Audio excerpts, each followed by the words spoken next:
somebody. I'm not going to be around when the Armenians take over the world. Who the hell wants you? Now let's go look it.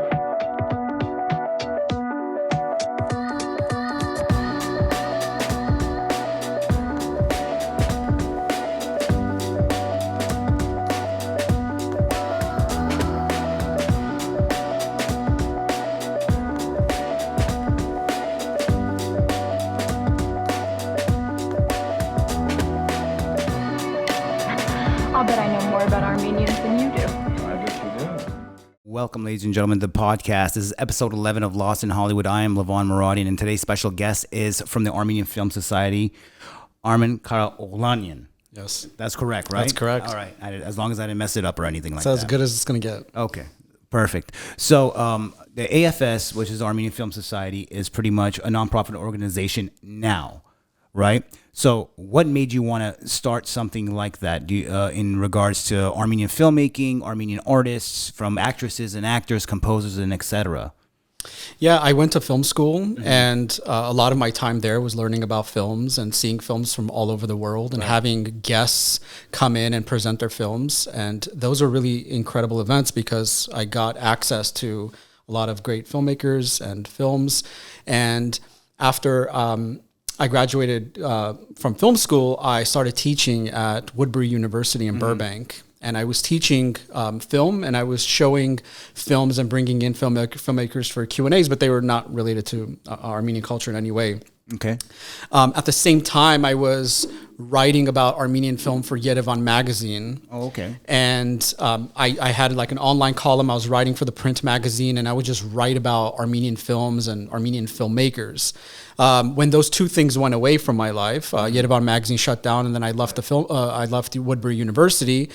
I really wanted to do both of those things, but I also had a longing to bring them back both together. Right. And so my wife and I were talking around 2014, 2015, and I really wanted to have a space where I could show films and talk to filmmakers, but I also missed writing about Armenian films, and I missed exploring them on my own time and sharing that with others. So we had this idea, what if we combine those two and make it a screening series and showcase Armenian films, old and new.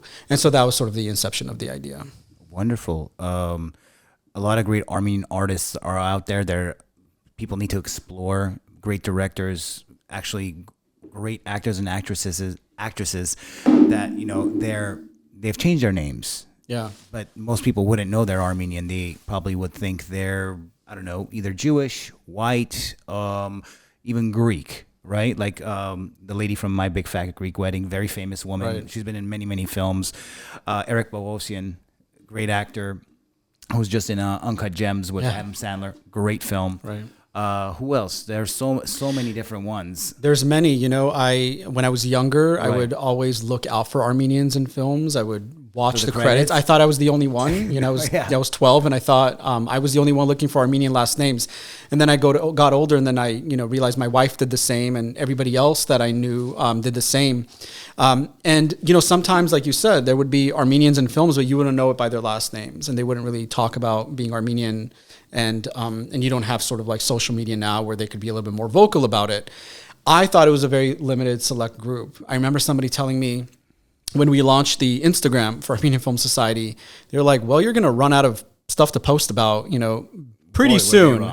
Yeah, I mean, there's just so much history there, and there's so much great talent, filmmakers and actors.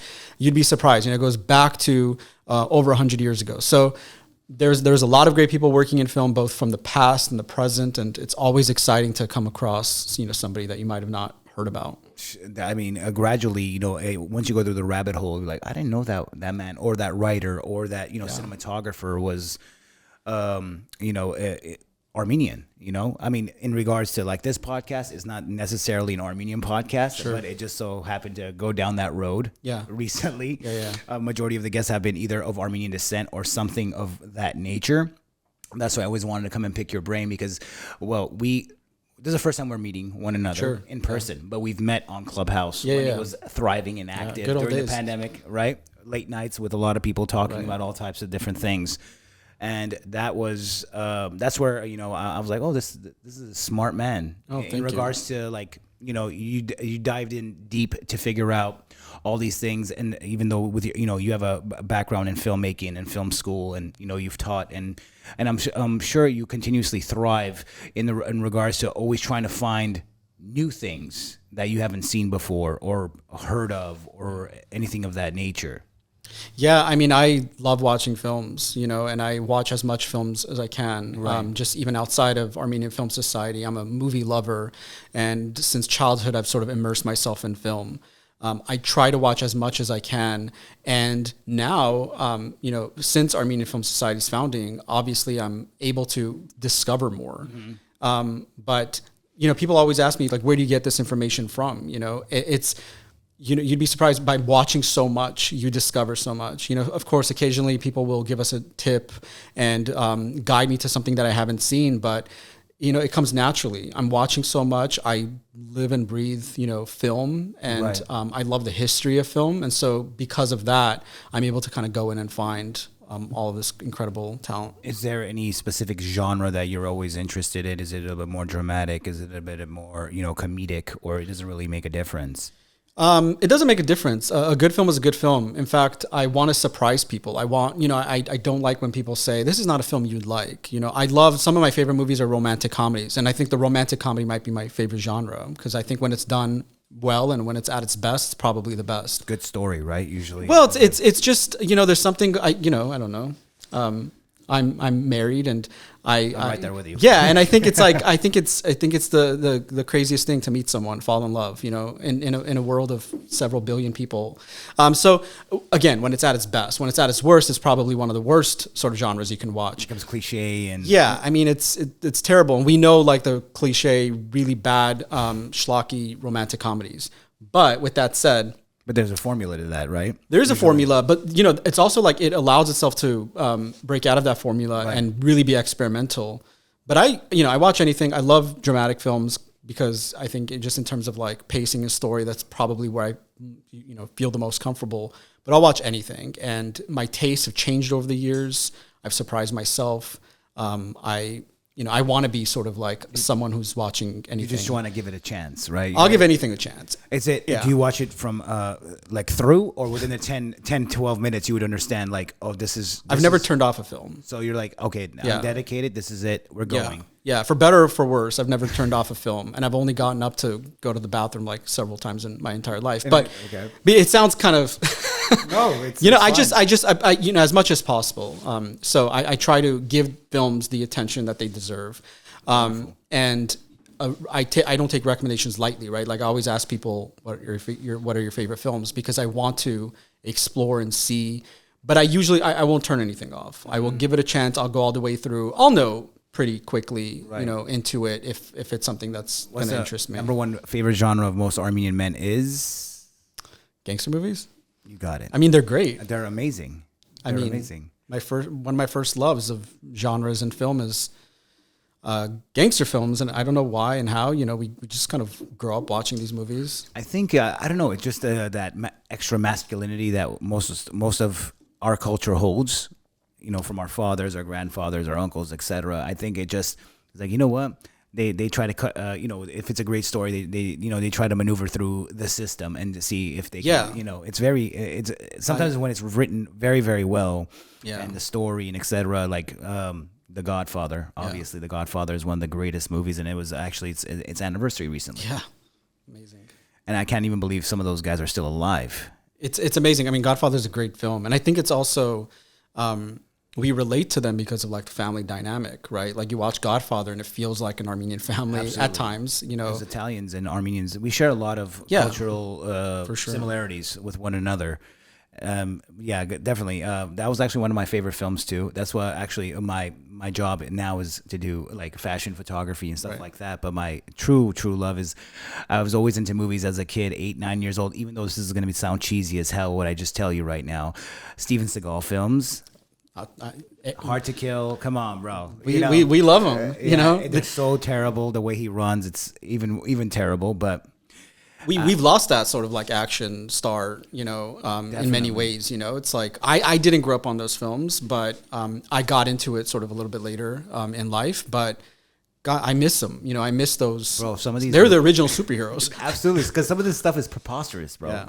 Like what they're doing, like a Steven Seagal, like Stallone and Rambo, and all these things. Like, bro, these are sociopaths. You know what I'm saying? To a certain, they're like vigilante, sociopathic tendencies, which nowadays you can't really do to that level of, you know, action film. Now they just throw The Rock in there, give him $20 million. They're like, it's The Rock. Yeah, you know, it's The Rock and everything.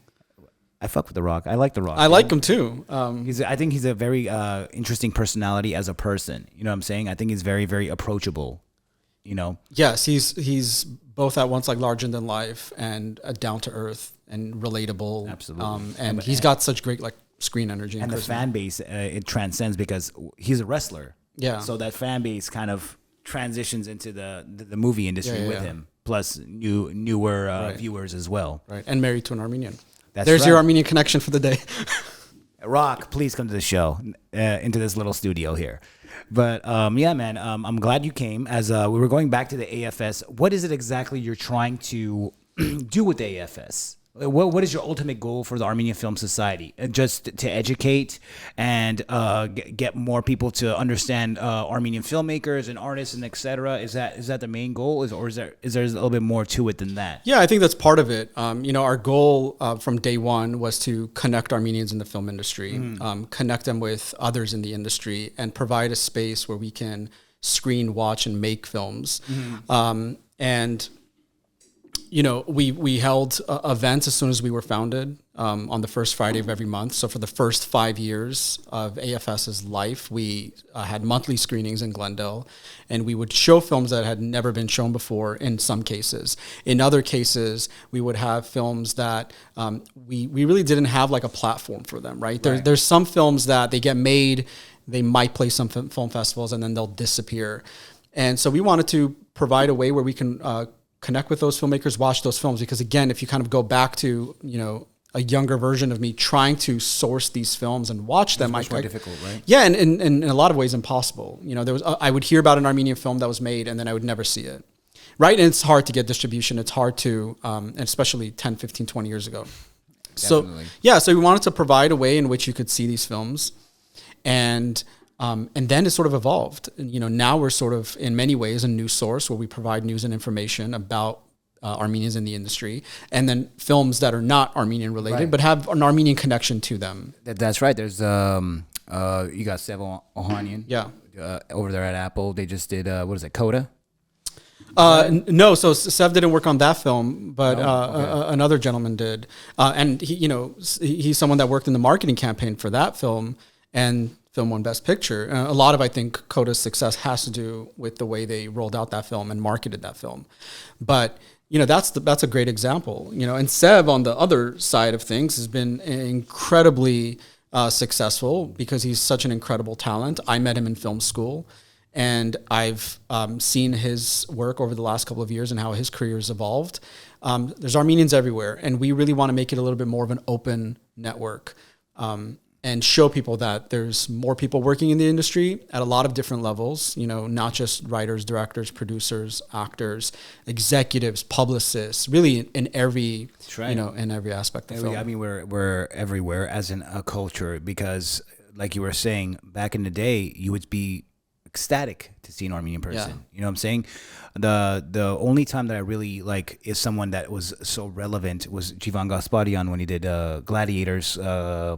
He composed some of the music on there, which was, it just blew me away. And I watched that with my dad. He's like, "Oh, you don't know who Jivan Gasparian?" I'm like, I understand who he is. I mean, he's passed away now, I think, right? And his grandson, I think, is carrying on the torch of the family tradition of being a duduk player. That's probably a great example to bring up, because I saw Gladiator in theaters. You know, I saw it with my family, and my dad loved that film. And masculine. I mean, it's so great. I haven't seen it in so long, and I'd love to. But that was one of the first times where that Armenian connection kind of clicked in my head, because my mind was a little blown. Right, so Gladiator is a monumental success, won Best Picture, and I couldn't believe that an Armenian worked on the film in its score, because the score is, I think, the most beautiful part of the movie. And that's saying a lot. It has a tone of the film itself. Yeah, and I remember one of the first things I would get, obviously DVDs and watch all the extras and stuff. And in one of the extras, Hans Zimmer, the composer of the film, talked about meeting Jivan and how they came to record the score. Right. And he told this story about drinking a bottle of vodka together. So that's where most great ideas come. And I was like, yeah, this, I believe it. I believe the story. It sounds like, something an Armenian person would be down to do. Yeah. And so, again, young Armen was like, this is amazing. And I knew that there was more of that, but there wasn't necessarily a way to find that information. And there was no way to then connect with those people if you wanted to work with them or learn more about them. Yeah. Okay. Very, very cool. So going on to what we were talking about, well, over text, we were going over like legendary Armenian figures, like Sarkimuradian. Yeah. And, he was one of the original pioneers of Armenian filmmaking that came over here to America as an immigrant. And I didn't know, like, he directed Promises of Love with Manuel and stuff like that. But his voice is so distinct. Because not only was he a filmmaker, he would do ads. Yeah, he would do all types of ads. He would actually run the every Sunday there was an Armenian show. Yeah, but there wasn't that many channels like we have nowadays, right? So he the song would come on Yerevan, the song, and then everything else he would do in between. It was very amazing. Interesting. It's amazing. All of that is now on YouTube. He launched a YouTube channel. I think a year before he passed away. Rest in peace. Yeah, and he put up all of his, or the majority of his films and skits from those programs. And it's amazing to go back because you're watching like commercials for like a drugstore on Sherman Way. Or like a supermarket. Yeah, and it's amazing because he like narrates them and he like composes music for it. Was amazing. But he is another example where I would wake up every weekend and I would hear the TV on in my living room, and it meant it was the weekend. And I knew what I was getting myself into, which is like breakfast with family, and then you settle in. Yeah, your grandfather, your grandmother, they put a nice little table of food, and then you hear this man's voice, and it was just it's such a distinct voice. He had such a great radio. Yeah, it could be radio, film, anything. And he was incredibly like multi-talented, but also just on like the filmmaking side, incredibly influential. He was just a pioneer, and it was great to host him at AFS. So watching Promises of Love, right? So Promises of Love, I mean, it's like a very gritty film, and it's kind of overdubbed with Armenian, mixed with Manuel's trying to speak English and stuff, and it's kind of, I don't want to say cheesy. A touch of cheese, because the guy's trying his best to direct something that trying to bring a story of Armenian culture to the masses at the time in the late 70s, early 80s. And I think a lot of people, my mom knows that movie by heart, and there's actually two specific films. I know it's Promises of Love, and there's another one. I forget the name of it, but they're both great. Tears of Happiness. There you go. Yeah. They're both amazing, and then how they go back and forth between Armenia, and they come back here. The man's on he's an alcoholic and stuff like that. So it's a great story. It's great because I grew up, hearing my parents and grandparents talk about these Armenian films, and I didn't know really what they were talking about until I discovered them a little bit later on TV, or I would see parts of it. But really, as I became more knowledgeable about film and understood, filmmaking a little bit more, going in and discovering just like how influential he was and how difficult it was for him to make those films, in terms of like financing, and he really broke ground in a lot of ways. And like we just talked about, it was in more than one areas where he was doing. He was so fast, man. I mean, it just boggles my mind. If that man was about, let's say, 40 years old now, he'd be killing it. Yeah, I mean, ahead of his time. Yeah, absolutely. And then we also have, other, famous Armenian actors, like, I know this is not this man's name, but Frunzik. Yeah. Everybody knows this man, the man with the big nose, the stash. But he was a great actor. Great actor. He was, I think, we grow up on a lot of these people. We don't really recognize how important they are. Like Charles Aznavour, for example, like obviously like he's an icon, but I grew up hearing about him and listening to his music, and he was such a big part of my like family. But I never really like contextualized just like how impactful he was to the rest of the world. How big of a scale of Yeah. It's like I guess like in some ways you think like oh, this is good for like my family, like it's good music, or like Frunzik, for example, like he's a great performer, like, but in the Armenian community, in the Armenian space. And then you get a little bit older and you realize like, no, these guys are like massive talents and hugely influential. And 110%, bro. Because when I was growing up, my dad is a big fan of Frunzik movies and stuff like that. So a lot of the black and whites and stuff. He always played like this, like almost like a comedian, but in a way like he was serious, almost like a sarcastic undertone that he always had.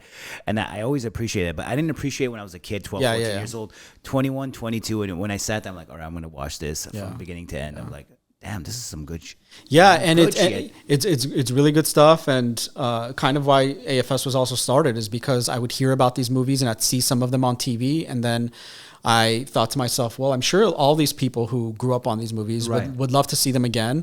And then the younger generation, like myself, I think would love to either discover them for the first time or rediscover them. And so when we had these events, I mean, fortunately, all of our events have always been like, sold out in terms of like audience, because because there's such a hunger, there's such an appetite, right? People are curious. Yeah, they want to see this stuff. And we would have high school aged kids come to our events, and we'd have like people in their 80s, and that's really beautiful because you have such age range. It's so massive. It's very, very good, dude. Very, very good. So, you going back to so you make films yourself right now?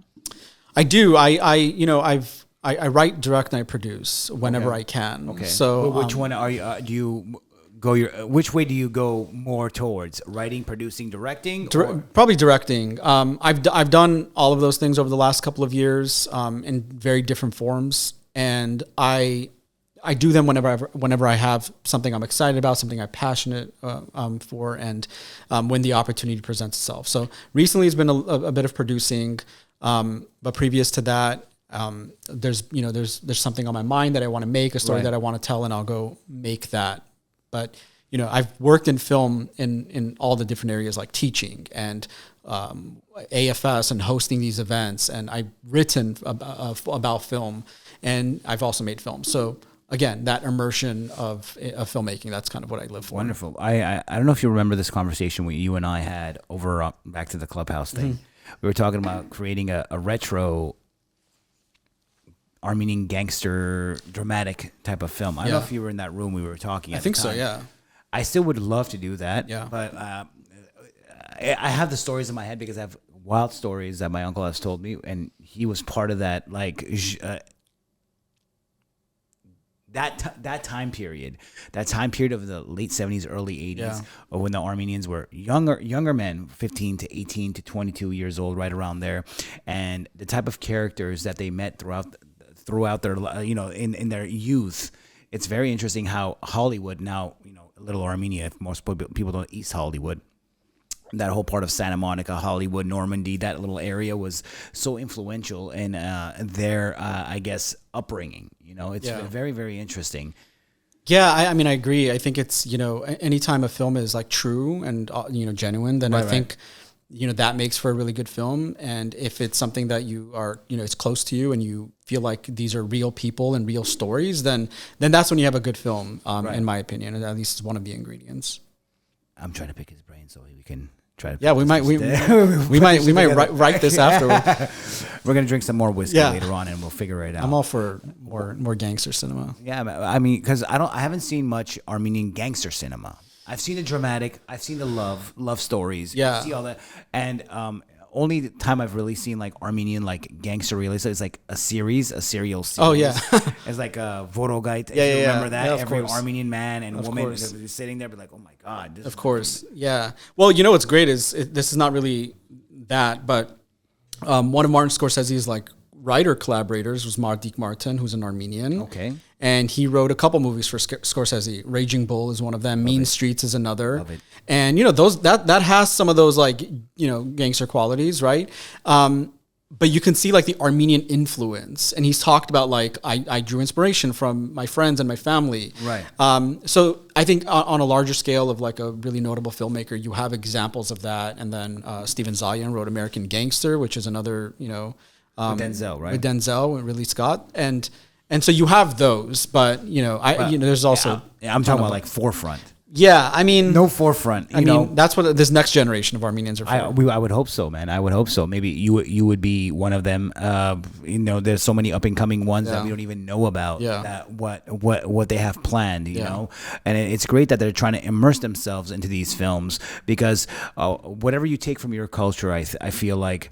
It could resonate towards what you create visually or verbally in regards to screenwriting and etc. You know, and I think also like the criticism that I've heard from the community is like Armenians are always portrayed as gangsters. I agree. Again, that's like my earlier comment of like if it's true and authentic and like you've got an interesting take on exploring these characters.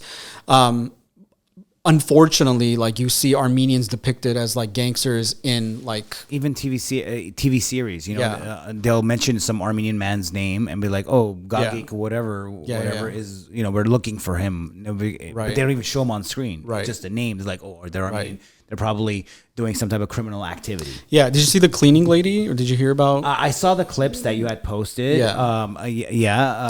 I mean, that's a very interesting, I think, example of, the show is about gangsters who are running this enterprise out of Vegas. And the central criminal, the mob boss, is an Armenian who's actually he's selling weapons, or he's getting weapons and arming the Armenian army against their fight against Azerbaijan, which is such an interesting idea. But wasn't the actor not even Armenian? Yeah, I mean, well, that's where then the criticism comes in, because of course there'll always be some. But I talked to the showrunner and the creator of the show, and really picked their brain about why Armenians, why make these criminals Armenians, why have that sort of like connection to the Armenian army.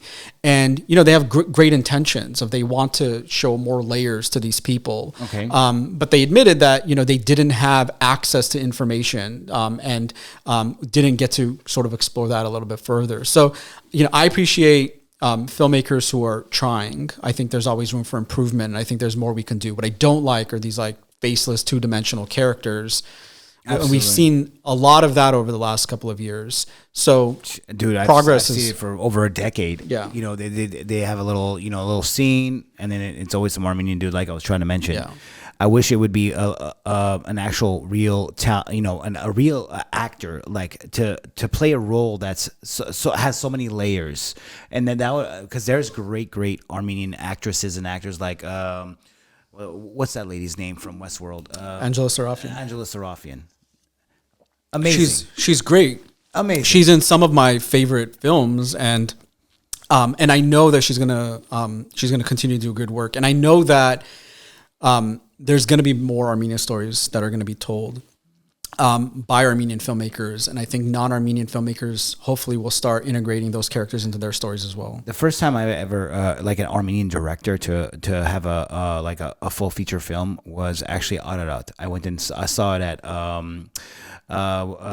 film festival here in LA. Nice. Audi AFI, yeah. Nice. So and it was it was very interesting because they're trying to balance out, talking about the Armenian genocide mixed with so many. It had a lot of layers to it. Armen Karaoghlanian is a very, very, very good director. I mean, he's Armenian Canadian, but that's not his fault. But I'm just messing around, bro. But yeah, first time I ever saw an Armenian director was his name. I'm like, we went and saw it as a family, which. That was a mistake because one of the scenes, kind of awkward. Yeah, it was awkward when they're playing. It's Pluck by System of a Down, and there's a sex scene in it, and my dad's like, "What movie is this?" Yeah, it's very interesting. I also saw that with my family. I saw it at the Man Theaters, which is no longer there. The one on Artsakh, which is now by the YMCA. Yeah. It used to be right. It's the one Man Theater where the Korean barbecue spot is. Exactly. Yeah, I know. I love that theater. That was one of my favorite theaters. And we went and saw Ararat there, and I didn't really know what I was getting myself into. It was a big deal. Like, wow, a film made by an Armenian. Absolutely. And I was very confused, not at the storyline, not at the way the story was being told. I was a little confused about, is this the best way to tell the story about the Armenian genocide? The sex scene obviously made it a little awkward and uncomfortable. For most Armenians, but if you're into like films, that type of stuff, it shouldn't. No, but when your mom's sitting next to you and you're like 13 years old, I'm probably younger. that's a little uncomfortable for what was for me. But then, what happened was I walked out, I asked my mom, is this the best way to, tell this story? It was only after like those conversations that I realized that this isn't a film about the Armenian genocide. This is a film about denial. And a lot of Armenians were disappointed, I think, especially, Absolutely. From what I've heard.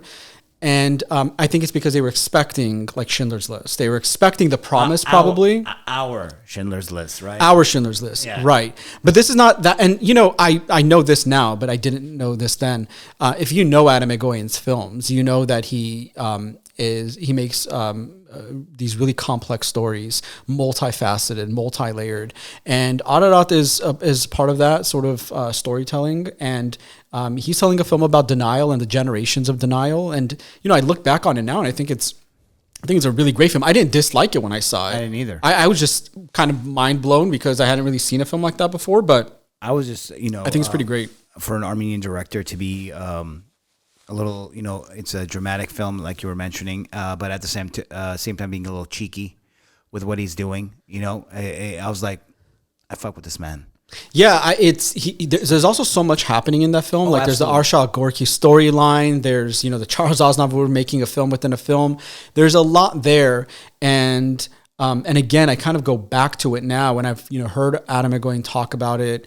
And I think it's actually a really beautiful film and a very interesting film, though I don't know if others have kind of gone back and rediscovered it. I think the way I have. You guys definitely should check out Ararat by Armen Karaoghlanian. Very great film. It's a little bit, it's not as linear as you think. There's, as you were saying, there's so many different things that are actually happening in the film. Different stories are being told. And yeah, man, let me ask you a question. What's a quintessential film? Like, let's say people, who are interested in Armenian filmmaking and, Armenian filmmakers or actors, or what's a quintessential film that somebody should see as, like an Armenian film, in your opinion? Yeah, I think the first answer that comes to mind is The Color of Pomegranates, which is made by Sergei Parajanov, who's Armenian. Mm-hmm. The film is essentially like a poem. It's not really like a film in the traditional sense. It's a very artistic film and doesn't really have dialogue. So it's Armenian in the sense that it's made by an Armenian. But the reason why, and there's other Armenian films that I could probably point to that are pretty great, like A Piece of Sky or Gikod, and there's so many others. But Color of Pomegranates is widely regarded as like one of the best films ever made. Okay. And filmmakers of all kinds have pointed to that as a film that's been very influential for them. I remember when I first discovered it many years ago, people were not talking about it. It was actually called Sayat Nova back then. Okay. And now the title it's referred to as is The Color of Pomegranates. But if you haven't seen it, I'd recommend you give it a chance. You need to be patient with it, and you need to kind of go in like maybe Ararat, though it's more experimental than Ararat, and really sort of like give yourself over to the film, let it sort of unfold itself in front of you. And if you do that, I think you'll sort of see really like a master at work. Sergei Parajanov is one of the greatest filmmakers ever. And I don't say that as like an Armenian. I say that like he's one of the greatest filmmakers. As a film buff fan. Yeah, I mean, he influenced some of the greatest filmmakers, like Andrei Tarkovsky, for example, and and so many other filmmakers like Fellini have talked about him in positive ways. And so, The Color of Pomegranates is like it's his best film. It's his crowning achievement, and I think is one of the greatest films ever made. And I always point both Armenians and non-Armenians to that film when they ask me about what are some examples of like great films. That'd probably be it. It's a remarkable achievement. It's ahead of its time. It's beautiful. It's poetic. It's artistic, and filmmakers are being influenced by it today. That's wonderful. And where do you think they would be able to find that? It's on the Criterion Collection, so I it's accessible. It should be something that if it's in that collection, you already know it's going to be fire because there's so many great independent films that have been part of the Criterion Collection. Oh yeah, amazing stuff, man. It's he's such a powerful filmmaker, and if you read up on his story, and he was imprisoned and he wasn't allowed to make films, and you'll sort of get a glimpse into like what Armenian cinema or Armenian filmmakers, what the peak of that like looks like. And that was, that film came out in 1968. So, is that like, let me see, that's like probably right around peak Soviet era. Yeah. Right. Yeah. And, with censorship and things that he couldn't do with his films, he wasn't able to always work, the way a true artist could and would. But that's probably, that's top of my list, top of many, film historians and film lovers lists. And if you haven't seen it, you guys should definitely go check that film watch out. It's good. Pomegranates. Or reach out to us and we'll get you a copy. AFS, they'll supply you. Yeah. They're the dealer. Don't worry about it. They got all the jams over there at AFS. That's wonderful. We do. Man, if you have any questions for me, feel free. I would love to know a little bit more about, you talked about, growing up with loving films and wanting to make films. Where did that come from? Where did you get that sort of bug? So, my dad has always been like this man who would, my dad's not really a type of person to go out and go on a fancy like restaurant or whatever, take my mom out. I mean, he would, but I could always remember him watching these movies and be like, you know what, you should check this out. Even though like at age like 10, you shouldn't be showing a kid like a rated R film. When I'm talking about like early 90s rated R films were borderline like pornographic. Right. So I grew up watching those type of, cheese action movies, and that transitioned into more, as my taste changed. I went into more comedic movies, or I go back to like the Three Stooges and the Marx Brothers, to Charlie Chaplin and stuff like that. And I always found it very interesting. And gradually down the line, I'm like, you know what? When I became like, after you do your community college work, etc., and it's like, so what do you want to do? Do you want to be a lawyer? You want to be a doctor? The typical thing that most Armenians they tell you to do. No, I want to be a director. Mm-hmm. What do you mean? He's like, you're gonna be starving automatically. Any type of arts that if it's like a artistic background or an artistic job, you're gonna be struggling like a madman trying to get your idea out, your story out, whatever you're passionate about. So I took the plunge into that, but one of the best movies I ever saw was, besides The Godfather, I loved a lot of Sergio Leone movies, The Good, the Bad, the Ugly, all that hard light, super close up, and it was very interesting to me. To this day, anytime I see like a Clint movie or a Sergio Leone movie, I will sit there and just like zone out into it. And just every time I see it, and from the acting to the cinematography, and it just always threw me off. In the camera movements, it was just it's just amazing. So that's probably that genre, like Western, like spaghetti Western, has always been like it has a place in my heart, always will be. So that was probably the initial thing that made me want to get into filmmaking, go to film school and see if I am capable. But going back to that, film school wise, so my first class in film school, the guy was an accomplished screenwriter, and he just said, listen, if you're not ready for heartache and heartbreak, get the fuck out right now. I'll walk you back to the admissions office and get your money back right now. How many people actually took that offer? Yeah, 2. I was not one of those 2. I could have saved about like $100,000 at that moment, but no, I was like, I'm a stubborn personality, bro. In the aspect of if I'm interested into something and if I'm passionate about it, I'll see that I do it. Right. Even if I fail, at least I know I tried. That's always been my thing. I'll fail 10,000 times. I failed, and that filmmaking transitioned into fashion photography, editorial photography, and just telling stories with people. I mean, a lot of the stuff, most people would think like I'm a portrait photographer or anything like that. Sometimes, yeah, but there has to be emotion. There has to be a story. I like to tell stories with women. Yeah, I think that's what I am good at, because I've been doing it for such a long time. It all started from I wanted to be a filmmaker. I transitioned into shooting music videos by luck. Shot like well-known rappers and stuff like that, and then landed on just shooting models and shooting for agencies and publications and stuff like that. And that's the transition that pretty much happened in my life. That's great. I think the through line, you kind of mentioned it, is like storytelling, right? Because I fell in love with movies and the magic of movies, and it was because of stories. And in my career, I might have not always worked in film, but I've always been telling stories. You know, I work in marketing. I've done a lot of things over the last 10, 15, 20 years. But that through line for me has also been storytelling. I love telling stories. I love podcasts for that reason. I love, expressing myself, but, it's always finding the appropriate medium. I've reached a point in my life and my career where if I want to make something, I sort of think about what's the best way to tell this story. Sometimes it's a film, and I don't necessarily feel bad that I haven't made a film, right? In a long time. For me, it's and AFS is part of that equation as well. Okay. Teaching was part of that as well.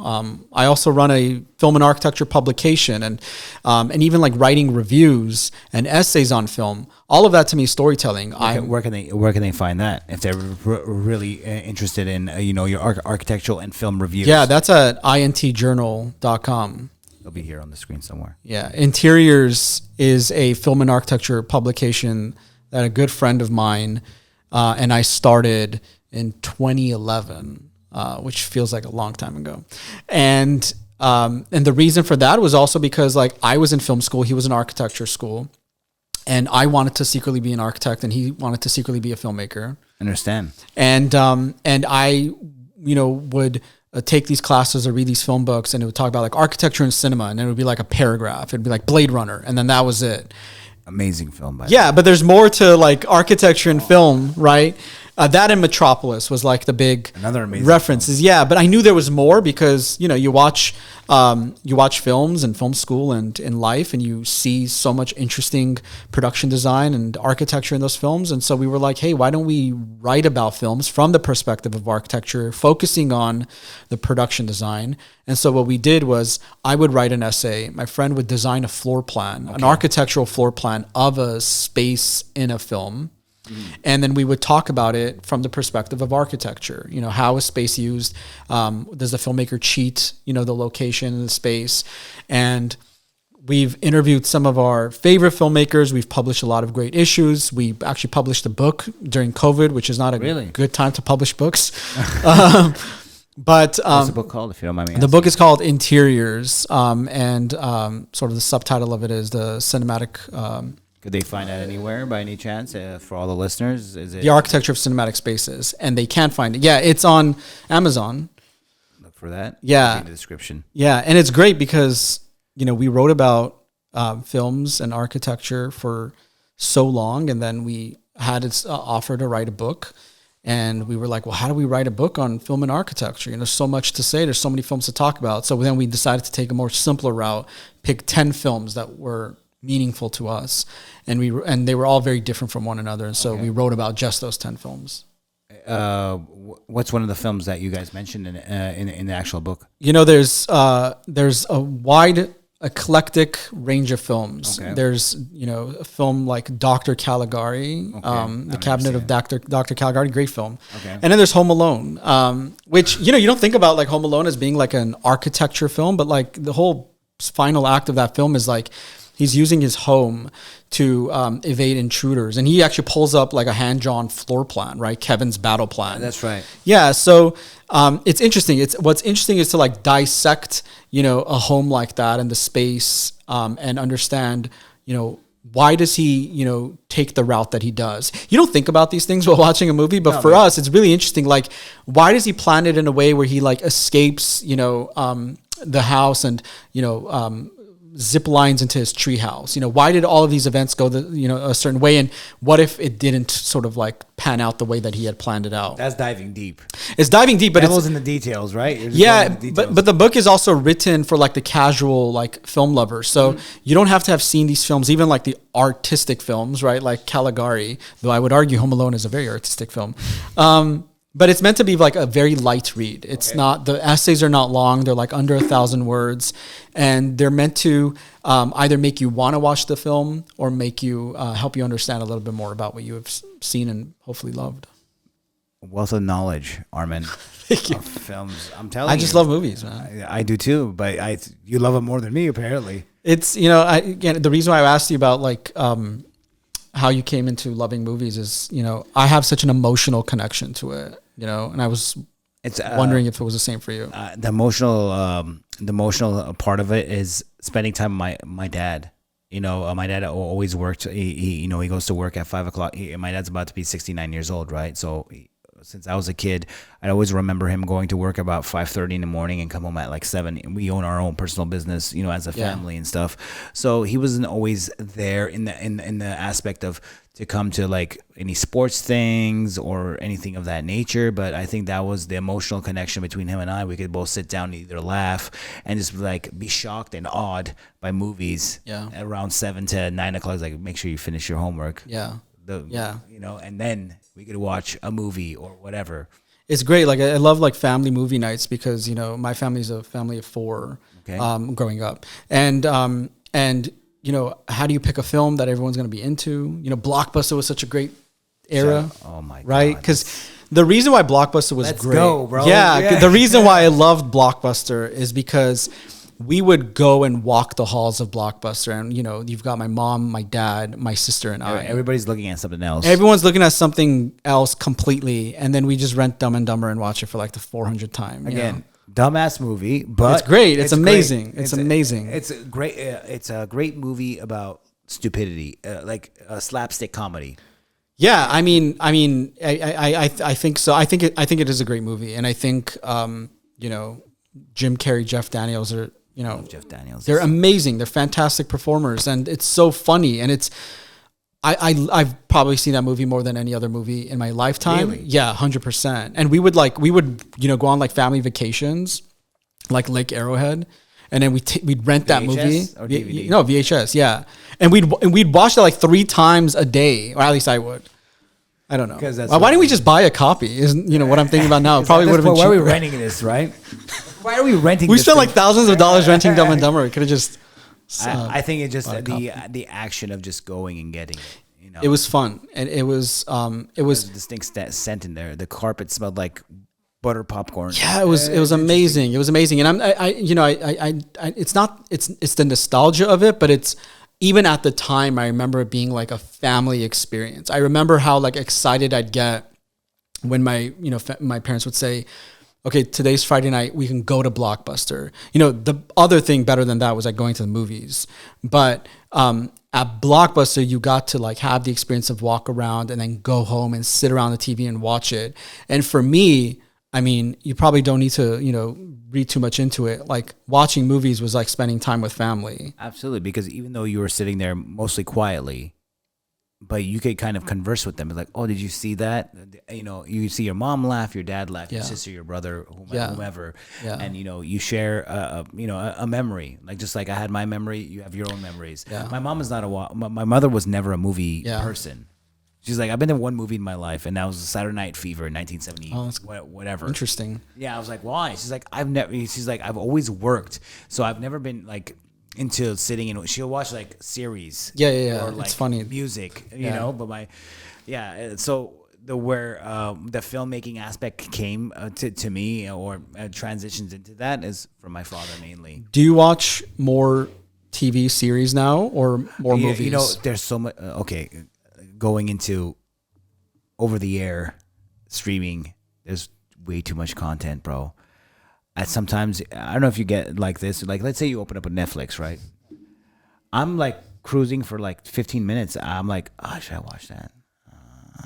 I'll put it on my list and move it on to the next one. I was like, oh, I haven't seen that in a minute, or I've never seen that, you know? And it's so much stuff. Like there's too much. Like and sometimes I get anxiety. Yeah. I'm like, I'm not gonna watch anything. Yeah.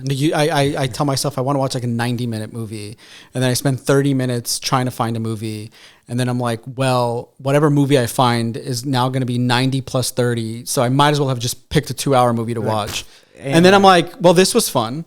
I got to like watch, you know, all these like thumbnails and a couple trailers. But when you do find something, I get lost, bro. But is it a movie or are you like? I'm more. Do you have series that you're into? Okay, so I'll tell you. The last movie I saw. There's 2 movies I saw. I saw The Batman, which was good. Yeah. I saw Nightmare Alley. I loved it. Yeah. With Bradley Cooper. Yeah. Great. That film noir. That's my whole vibe. Always has been. I love it.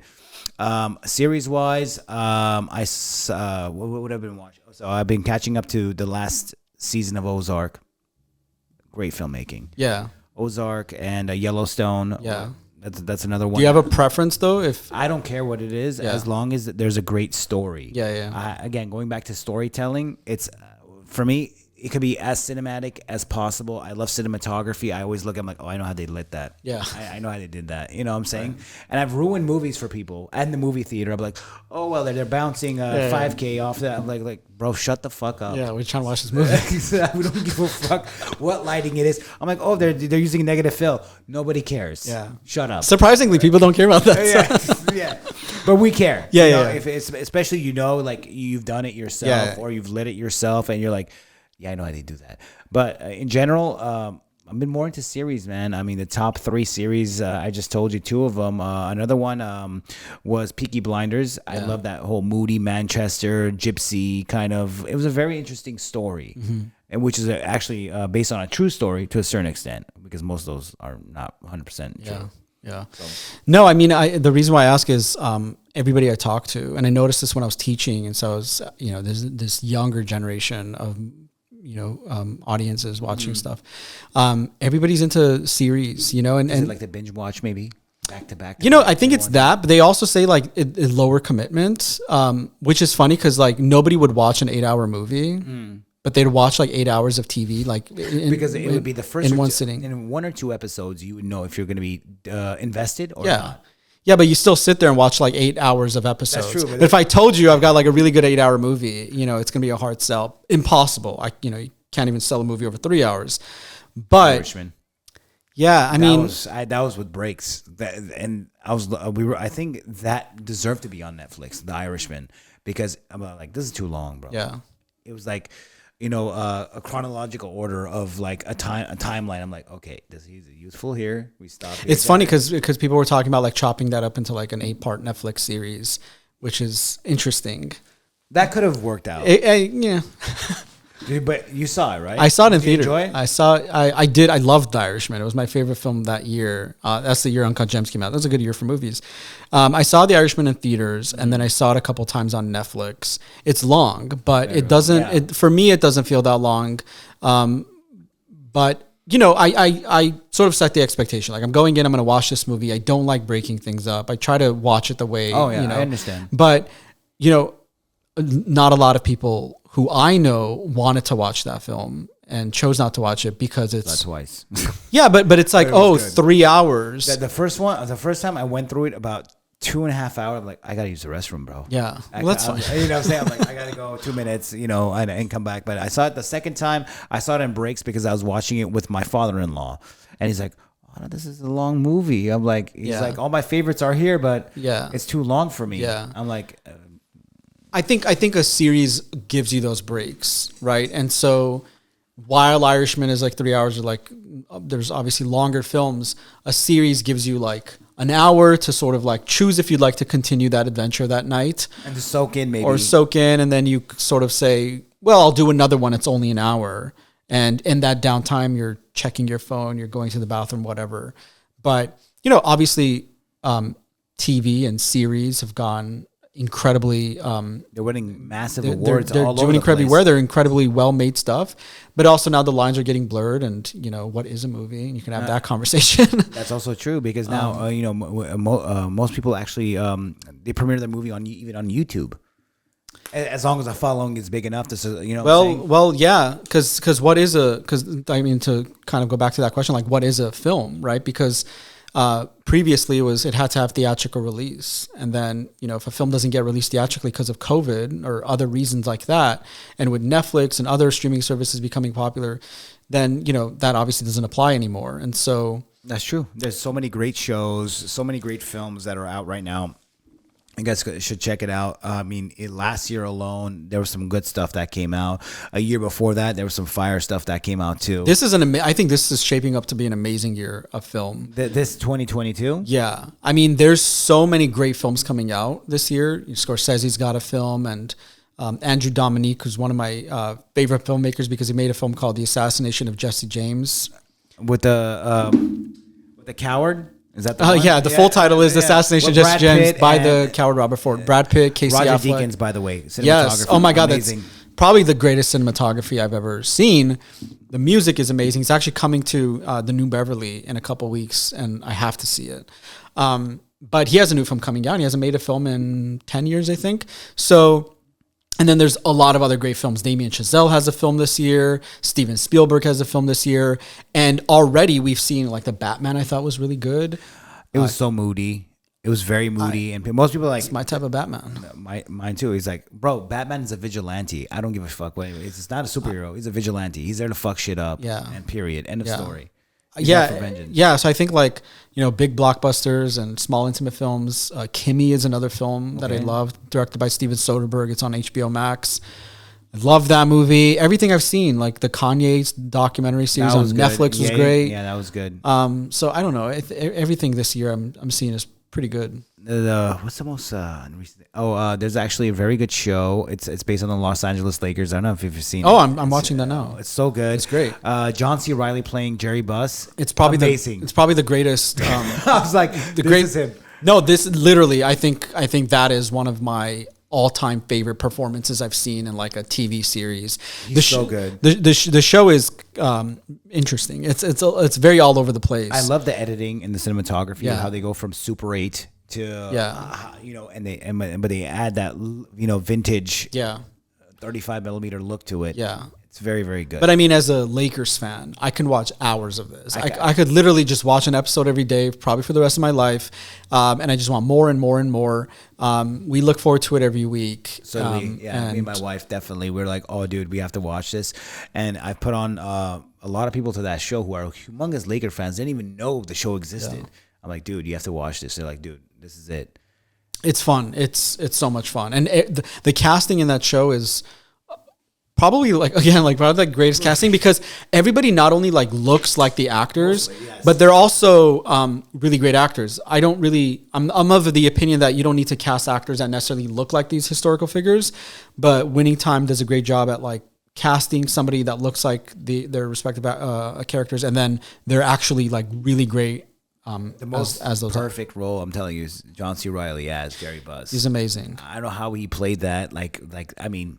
I know he played it because he's a comedic genius, but I think he brings a vibe that's very, very chill to find out, to balance out the quote unquote seriousness. But I think it's something that's very fun to watch. It's very fun. He's born to play that role, I think, and he does so much with it. Armenian costumer worked on that show. Really? Yeah. Hori Masarejan. She's great. She worked on that show. And I think it's the costume design, it's the production design, it's the art direction of that makes it so real and immersive. Harder than it looks to kind of replicate. The only person I don't think that kind of the historical figure doesn't match as much as Adrian Brody as Pat Riley. Looks wise. But that's about it. Yeah. Other than that, story-wise, his acting, I love Adrian Brody. I love him in the piano. Yeah. All that stuff. He's also good in, again, he's in Peaky Blinders. He plays like an Italian mobster, etc. He plays in so many great roles. Yeah. But I'm gonna wrap it up right now. Sure. But I want to say thank you, brother. Thank you for having me. It was great to talk with you and learn a little bit more about you, and I appreciate you having me on. Bro, anytime you would like to come back, we can extend this podcast conversation to more films. This man has to give me a list of 10 things to watch, and we can come back in this, and then we could pick each other's brains. And I give him 10 cheesy movies. Actually, but one of my favorite movies of all time, I'll tell you, is 2. Fear and Loathing in Las Vegas, directed by Terry Gilliam, with Johnny Depp and Benicio del Toro, and The Big Lebowski. Okay, well, I've seen both, and I think you have good taste. So. Okay. All right, brother. Well, that's another episode of Lost in Hollywood. This is episode 11, and you could find all of Armen's links and descriptions around here and down in the description box here on YouTube. You could find this podcast on Apple Podcasts and Spotify. Subscribe, like, and comment. See you later. Bye-bye.